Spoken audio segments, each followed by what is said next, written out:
जब भी कोई सफल होता है तो एक बात लगभग हर कोई कहता है, भाई क्या किस्मत है। ये तो बहुत आम बात है। किसी ने नई कार ले ली, किसी को प्रमोशन मिल गया या किसी का बिजनेस चल पड़ा और हम बड़ी आसानी से उसे किस्मत का टैग दे देते हैं। हाँ। अगर आप भी सफलता, मनोविज्ञान और ऐसी ही ज्ञानवर्धक चर्चाओं में रुचि रखते हैं तो हमारे चैनल को सब्सक्राइब जरूर करें, इस वीडियो को लाइक करें और अपने दोस्तों और परिवार के साथ शेयर करें ताकि ये जानकारी उन तक भी पहुंच सके। हाँ, इससे हमें भी प्रोत्साहन मिलता है। तो सवाल ये है कि क्या सफलता सच में किस्मत का खेल है या ये उन हजारों घंटों की मेहनत का नतीजा है जो किसी ने देखी ही नहीं। बहुत गहरा सवाल है ये। आज हम इसी की गहराई में उतरेंगे और इस चर्चा के अंत तक मेरा यकीन है कि मेहनत और किस्मत को लेकर नजरिया हमेशा के लिए बदल जाएगा। चलिए शुरू करते हैं। तो इसे समझने के लिए एक कहानी से शुरू करते हैं। कहानियां चीजों को आसान बना देती हैं। दो दोस्त थे, अमन और रोहित। दोनों का सपना एक ही था, जिंदगी में कुछ बड़ा करना, सफल होना। लेकिन दोनों के काम करने का तरीका जमीन आसमान जैसा था। अच्छा। अमन सुबह जल्दी उठता, हर रोज कुछ नया सीखने में लगा रहता। कभी कोई किताब पढ़ रहा है, कभी पब्लिक स्पीकिंग की प्रैक्टिस कर रहा है, कभी अपने काम से जुड़ी नई स्किल सीख रहा है। मतलब वो रोज खुद को बेहतर बना रहा था। हाँ, उसका एक ही मकसद था, आज का अमन कल के अमन से बेहतर होना चाहिए। और दूसरी तरफ था रोहित। बिल्कुल, उसका ज्यादातर समय सोशल मीडिया पर दूसरों की जिंदगी देखने, नेटफ्लिक्स पर शोज खत्म करने और अपनी परेशानियों की शिकायत करने में निकल जाता था। वो इंतजार कर रहा था। वो हमेशा कहता था, जब सही मौका आएगा तब मैं भी कुछ करूंगा। यहाँ पर दोनों के माइंडसेट का अंतर साफ दिखता है। एक प्रोएक्टिव है जो मौके बना रहा है और दूसरा पैसिव है जो मौके का इंतजार कर रहा है। और जिंदगी का एक सीधा सा नियम है, वो इंतजार करने वालों को उतना ही देती है जितना कोशिश करने वाले छोड़ देते हैं। बिल्कुल। अमन मौके बना रहा था, रोहित मौके का इंतजार कर रहा था। ये सिर्फ माइंडसेट का नहीं, एक्शन का भी फर्क है। तो फिर कहानी में एक मोड़ आया। एक बहुत बड़े बिजनेस इवेंट में 500 लोगों के सामने बोलने का एक शानदार मौका आया। ओके। अब आप ही सोचिए, ये मौका किसे मिला होगा? जाहिर है अमन को, जिसने तैयारी की थी। हाँ, उसने उस मंच पर ऐसी शानदार स्पीच दी कि सब हैरान रह गए। लोग उससे जुड़ने लगे, उसे नए क्लाइंट्स मिले और उसकी जिंदगी पूरी तरह से बदल गई। और ये सब देखकर रोहित ने अपने दोस्तों से क्या कहा होगा? वही जो हमने शुरू में कहा था। उसने कहा, यार अमन तो बड़ा किस्मत वाला आदमी है। और यहीं पर हमारी सबसे बड़ी गलतफहमी छिपी है।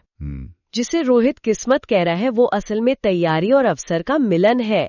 हजारों साल पहले रोमन दार्शनिक सेनेका ने कहा था, किस्मत तब होती है जब तैयारी का मौके से मिलन होता है। वाह, ये कोई नया विचार नहीं है, लेकिन हम इसे बार बार भूल जाते हैं। अवसर तो रोहित के सामने भी थे, लेकिन वो तैयार नहीं था। ये बहुत दिलचस्प बात है, लेकिन यहाँ एक सवाल उठता है जो कई लोगों के मन में होगा। बहुत से लोग अमन की तरह सालों मेहनत करते हैं, लेकिन उन्हें वैसा बड़ा मौका कभी नहीं मिलता। तो क्या उनकी मेहनत बेकार चली गई? बहुत अच्छा सवाल है और इसका जवाब है नहीं। मेहनत कभी बेकार नहीं जाती। कैसे? देखिए, जिसे हम बड़ा मौका कहते हैं वो असल में कई छोटे छोटे मौकों का नतीजा होता है। अमन की रोज की पढ़ाई, नए लोगों से मिलना, अपनी स्किल्स को बेहतर करना, ये सब छोटे छोटे एक्शन थे जो उसे बड़े मौके के लिए तैयार कर रहे थे। अच्छा। हो सकता है बड़ा मौका न मिले, लेकिन वो छोटे छोटे सुधार उसकी जिंदगी को पहले ही बेहतर बना चुके होते हैं। सफलता एक मंजिल नहीं, एक सफर है जो हर दिन जिया जाता है। तो इसका मतलब है कि किस्मत कोई चमत्कार नहीं, बल्कि हमारे रोज के कामों का एक नतीजा, एक बाय प्रोडक्ट है। बिल्कुल। जब आप मेहनत करते हैं तो अवसर आपको ढूंढने लगते हैं। जब आप खुद को बेहतर बनाते हैं तो लोग आप पर भरोसा करने लगते हैं। और जब ये सब होता है तो समाज उसे किस्मत का नाम दे देता है। यहाँ एक मनोवैज्ञानिक पहलू भी है। दूसरों की सफलता को किस्मत कहना हमारे दिमाग के लिए एक आसान रास्ता है। आसान रास्ता? मतलब ये हमें अपनी मेहनत न करने के लिए एक बहाना देता है। ये मानना कि किसी ने हमसे ज्यादा मेहनत की है हमारे अहंकार को चोट पहुंचाता है, तो हम कह देते हैं वो तो लकी था और खुद को तसल्ली दे देते हैं। शायद इसी सोच की वजह से ज्यादातर लोग असफल होते हैं। टैलेंट की कमी से नहीं, बल्कि अनुशासन की कमी से।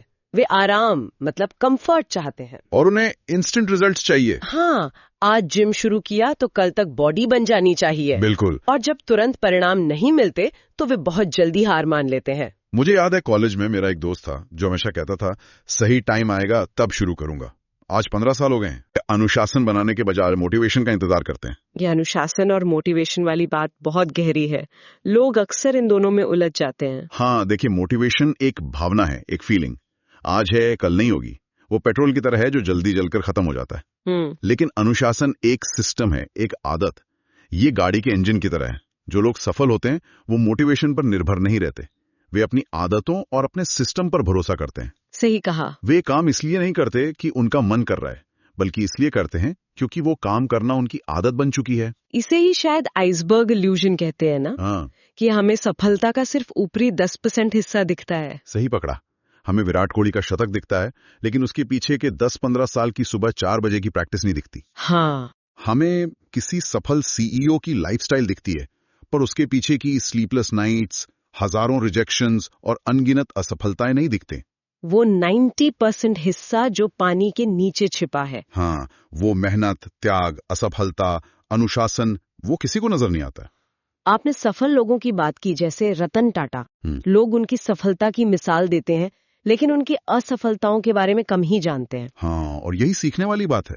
बहुत कम लोग जानते हैं कि 90s में टाटा मोटर्स की इंडिका कार लगभग फेल हो गई थी। अच्छा। कंपनी भारी घाटे में थी, लेकिन रतन टाटा ने उस असफलता से सीखा, अपनी गलतियों को समझा और उसी अनुभव का इस्तेमाल करके बाद में नैनो और दूसरी सफल गाड़ियां बनाई। तो वो किस्मत नहीं थी, वो असफलता से सीखने और फिर से खड़े होने की हिम्मत का नतीजा था।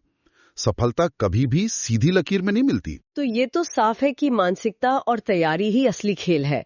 लेकिन यहाँ एक और सवाल है, क्या हम ये मान सकते हैं कि किस्मत का कोई रोल नहीं होता? कई बार सही समय पर सही जगह होना, जिसे सेरेंडिपिटी या संयोग कहते हैं, वो भी तो एक बड़ा फैक्टर होता है। ये एक बहुत ही जरूरी पॉइंट है।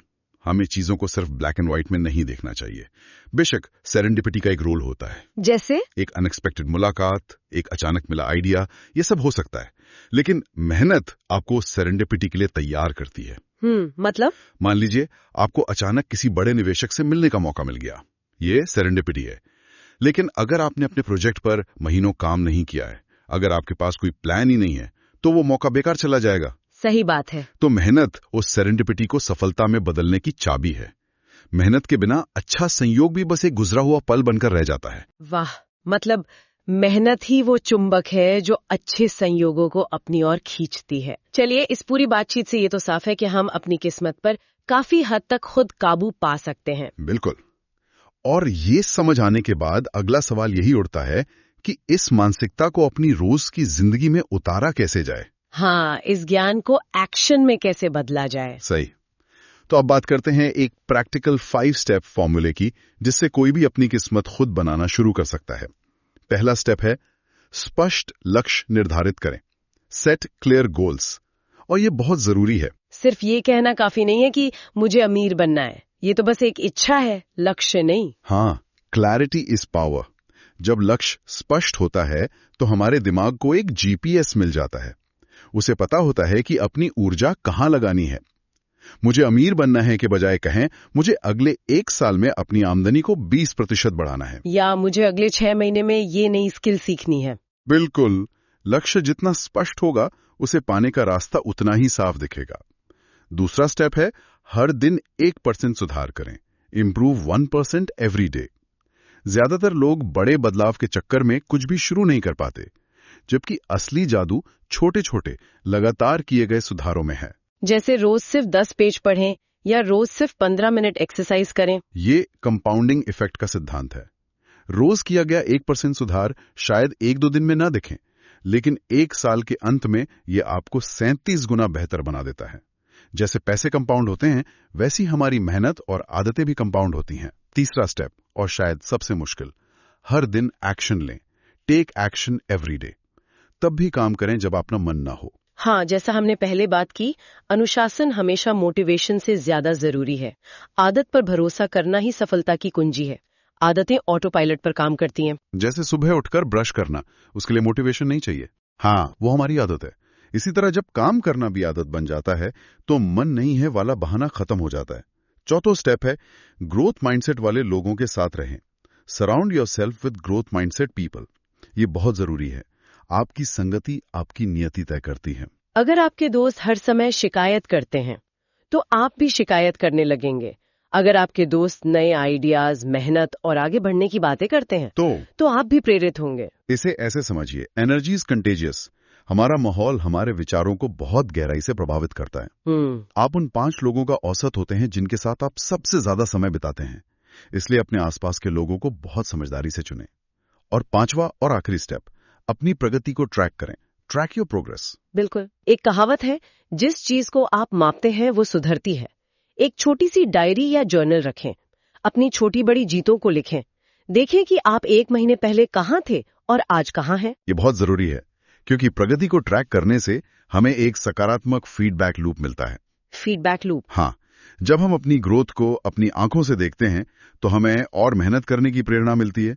ये हमें बताता है कि हमारी मेहनत सही दिशा में जा रही है और इससे हमारा आत्मविश्वास आसमान छूने लगता है। अच्छा। ये मनोविज्ञान में एक्सटर्नल लोकस ऑफ कंट्रोल से इंटरनल लोकस ऑफ कंट्रोल की तरफ एक बहुत मजबूत बदलाव है। लोकस ऑफ कंट्रोल, ये क्या है? ये कॉन्सेप्ट 1950s में मनोवैज्ञानिक जूलियन रॉटर ने दिया था। एक्सटर्नल लोकस ऑफ कंट्रोल वाले लोग मानते हैं कि उनकी जिंदगी का नियंत्रण बाहरी शक्तियों जैसे किस्मत या भाग्य के हाथ में है। रोहित जैसे लोग? बिल्कुल। वहीं इंटरनल लोकस ऑफ कंट्रोल वाले लोग मानते हैं कि उनकी जिंदगी का नियंत्रण उनके अपने हाथों में, उनके अपने कर्मों में है। अमन की तरह? हाँ। और रॉटर ने अपनी रिसर्च में पाया कि इंटरनल लोकस ऑफ कंट्रोल वाले लोग न सिर्फ ज्यादा सफल होते हैं बल्कि मानसिक रूप से ज्यादा स्वस्थ भी रहते हैं, क्योंकि उन्हें लगता है कि उनकी जिंदगी का स्टीयरिंग व्हील उनके हाथ में है। वाह, तो ये सिर्फ सफलता की बात नहीं, ये मानसिक स्वास्थ्य से भी जुड़ा है। तो एक बात तो साफ है, कोई बचाने नहीं आएगा। कोई नहीं। न किस्मत, न भाग्य, न कोई चमत्कार। अगर आप काम नहीं करेंगे तो कुछ नहीं बदलेगा। अगर आप मेहनत करेंगे तो सब कुछ बदल जाएगा। ये जिम्मेदारी पूरी तरह से हमारी अपनी है। तब तक काम करो जब तक कि आपके आइडल आपके प्रतिद्वंदी न बन जाएं। तब तक काम करो जब तक लोग आपको भाग्यशाली न कहने लगें। और तब तक काम करो जब तक आपके परिणाम आपके बहानों से ज्यादा शोर न मचाने लगें। इंतजार करना बंद करें, आज से अभी से काम करना शुरू करें। अंत में ये समझना जरूरी है कि ये सिर्फ सफलता पाने के बारे में नहीं है। ये अपनी जिंदगी का नियंत्रण अपने हाथों में लेने के बारे में है। ये एक दर्शक की तरह अपनी जिंदगी को देखने के बजाय अपने जीवन की कहानी का लेखक बनने के बारे में है। तो आज की इस चर्चा को यहीं समाप्त करते हैं। हम आपसे एक सवाल पूछना चाहते हैं।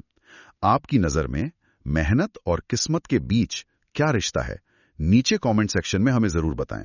हमें आपके विचारों का इंतजार रहेगा। अगर आपको ये चर्चा उपयोगी लगी तो इसे उस व्यक्ति के साथ जरूर शेयर करें जिसे आज थोड़ी प्रेरणा की जरूरत है। और चूंकि आप वीडियो के अंत तक आ ही गए हैं तो जाने से पहले कृपया चैनल को सब्सक्राइब करना न भूलें, ताकि आपको भविष्य में ऐसे ही उपयोगी और जानकारीपूर्ण वीडियो की सूचना मिलती रहे।